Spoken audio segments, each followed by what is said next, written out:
Welcome to another Path of Exile 2 video. In this video, we're going to be going over some of the Omen of Light strategies for making good bank. I know you guys have been asking me some questions, some repetitive questions, so I just wanted to make sure that I went over everything in this video just to make it a little more thorough. Let's get into it.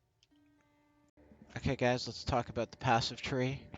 So for our Abyss passive tree, we get Sprawling Rupture, we get Unholy Influence, and we get Lightless Legions. Lightless Legions is the very important one that you need to get because it gives us an increased chance to spawn monsters loyal to Amanamu. And Void monsters are loyal to Amanamu, so we need to increase our chance of finding them with this passive tree. We also go and we get Stir the Swarm. Before I would get Shadow of the Undeath, but we no longer use anything with Rogue Exiles. We don't focus on anything Rogue Exiles at all. We only focus on Omen of Light, and that's it. So we get Stir the Swarm, which gives our maps an additional Abyss, which helps us get another potential Void monster. We go up. This is our Atlas passive tree. We prioritize number of rare monsters over here, pack size over here. We get some rarity over here, effect of our modifiers, quantity, more rarity, effect of our waystones, more effective our prefix or suffixes on unstable energies, pack size right here. Branch up here, we get Remnants of Power. This is the important one, 20% chance for double effective precursor tablets on your maps. If you get one of these and you get an Amanamu map at the same time, you can get 10 plus Omen of Lights if you play it right and get luck on your side. So this is a must-have. Then we also just get a little more effect of our tablets over here. And that is basically it, guys. That is the Atlas passive tree. We don't go anything Rogue Exiles because we're not looking for Rogue Exiles. It's all about quantity, rarity, and pack size. And this is our Delirium map over here. We get It's Not Real, It's Not Real. Get Out of My Head. The Mirrors. And Would You Like to See My Face? So since we use Delirium as part of the strategy, I just want to show you guys what tree I'm using too, because I know some of you guys have just not been getting those Omen of Lights to drop, and I don't know what could be making the difference, but I wanted to just show you guys everything just to make sure. So that is my entire passive tree that I use. Okay guys, let's get into the tablets and what to buy, what to look for, and the different tiers of tablets that you can potentially go for depending on what you want to spend. So we're going to go to the marketplace. We're going to look up unforeseen consequences. This is the first tablet that you're going to need. You're going to need 10 of them to run a tablet because you need one for every map. So you can just get the baseline ones. They are 5 Orb of Annulment right now. You can get 4 14, 4 15, and that'll work just fine if you want to save money. It just won't have as many Void monsters or Abysses, but it's a cheaper option. So for me personally, guys, I'm gonna go 17 additional Abyss and 6 rare monsters, and I'll happily pay 13 Orb of Annulment for that. I paid all the way up to like 18, and for me personally, I just feel like every additional monster that spawned from the Abyss is another potential Void monster, and the more Abysses, the more potential Void monsters. Do you really want to cheap out over like a couple nulls and miss out on an Omen of Light?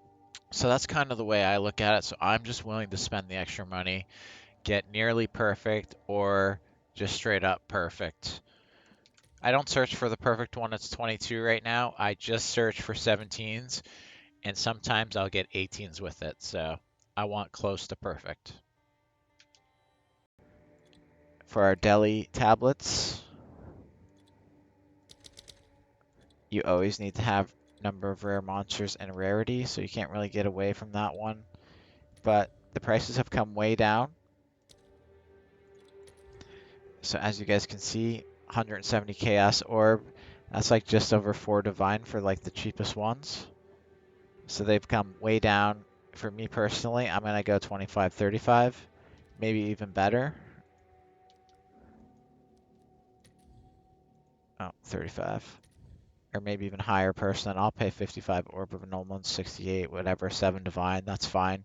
It's actually really cheap because the prices were up to 15, 17 Divine at one point. So prices have come down quite a bit. So the next thing we're going to do is we're going to look up our Abyss maps. So actually I didn't need to delete that, but we're just going to put it back in. So we get rare monsters, rarity.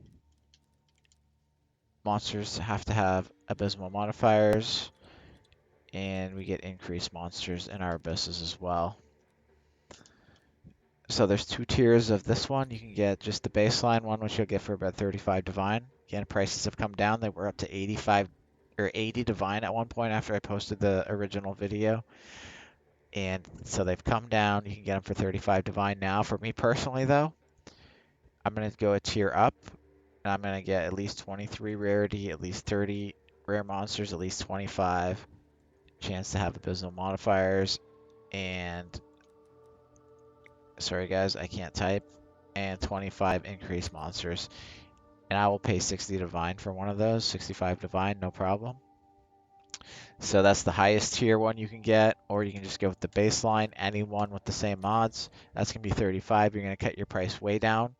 You want to cut your price down even more, take out rarity, and go for monster effectiveness. So now we're cutting it down from 35 to 15. They still will work. In my experience, you will just get less Omen of Lights, but I still did manage to find, I did 2 tablet runs with this one, and I did find 7 Omen of Lights on the one tablet, so you still have the potential to make very good profit, and there's less of an investment. If you want to invest even less, you can take off effectiveness completely. You can take off increased monsters, you can just get rarity back. So now you have rarity, rare monster, and abysmal modifiers, and you go from 15 to 7. So those are like the 4 tiers of Abyss tablets that you can buy, depending on what you want to spend and what you want to risk. For me personally, I'm going to go for the high-end ones, but if you want to go for the low-end ones, you can save some divine, less of a risk, especially if you don't have a lot of divine. And so that is our tiers of tablets that we can buy, guys. Alright guys, so people have been asking me a lot about my rarity, so I just want to show you guys. I have no actual rarity. You can see no slain rare monsters on hit or whatever. You look at my gear, this is the only increased rarity I have, 15%. It doesn't even show up as actually like working. So let me just show you guys. I have a rarity ring right here. So we're gonna go, I'm gonna pop it on. And now you can see I actually have rarity of 37% when I take that off. I have no rarity. So I have no rarity, guys. And I find lots of omens of light. So that's just one thing I want to tell you guys. I don't know how much rarity actually impacts the drop rate. From my experience, it has no effect. I can't say that for certain, but I've switched to 100 plus rarity build, and it actually seemed like I was finding less. It didn't seem to have any noticeable uptick in Omen of Light drops, so I'm not completely convinced that rarity does anything for Omen of Light drops. Just my personal opinion based on experience. I have nothing to prove that with. Okay guys, so just one thing to be sure of when you are running your maps, you need to make sure that you are hitting the delirium mirrors as you go. So if your delirium runs out, your Omen of Lights will not drop. So I've tested this, and it decreases your quantity of omens that are dropped, and it decreases the rarity of the omens dropped. So you want to make sure your delirium is always running for the entire duration of your map, okay? Okay. So secondly, void monsters can get stuck a lot. As you can see, I'm fighting one here. He is stuck. So what you want to do, guys, is you want to try approaching it from different angles. It may be stuck in one angle, If you approach it from a different angle, it may be able to walk towards you, and then you can inch it out of where it is stuck and then get it to follow you. So always make sure you are trying different angles, every angle possible to try and get him free. And there is the odd case, though, where they are just plain stuck and they will not come out. And that is unfortunate, but most of the time you can switch angles and get them to come unstuck and get free. And then you can get them out of the void and kill them. Another thing to mention, just because you get them out of the void doesn't mean they are now ready to kill 100% of the time. The void does respawn after a couple seconds after being out of the void. So you only have a couple seconds to fish him out of the void and kill him before a new void will respawn over top of him. If you kill him while this new void is respawning over top of him, you will get an Omen of Liege. So you need to time the way you are going to kill him, and sometimes I'll even wait. I'll pull him out of the void, I'll wait for the next void to respawn, and then I'll pull him out again just to make sure that I have enough time to finish him. Okay guys, another important thing is what maps you choose. You can just see all the ones that I've run: Canyon, Rust Bowl, Crypt, Oasis, Blooming Field, Crypt, Race Field, Steppe, Hidden Grotto. These are all good maps to run. Trenches is fine, Cenotes is fine.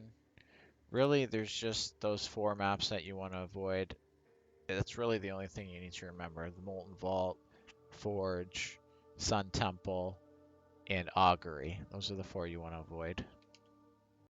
Also, guys, always make sure when you're making your maps that you roll with Omen of Chaotic monsters, and you get that rare monsters have 1 additional modifier. This gives our monsters a chance to have the Void modifier. So it's very important that we spend the extra currency to get our maps right. So I have monsters have 1 additional modifier on all of my maps. So just remember to keep that in mind as well. And guys, there's not much more to it than that. I hope you guys find a whole bunch of profit and let me know about it and start getting some nice juicy maps that look a little bit like this. The unrighteous will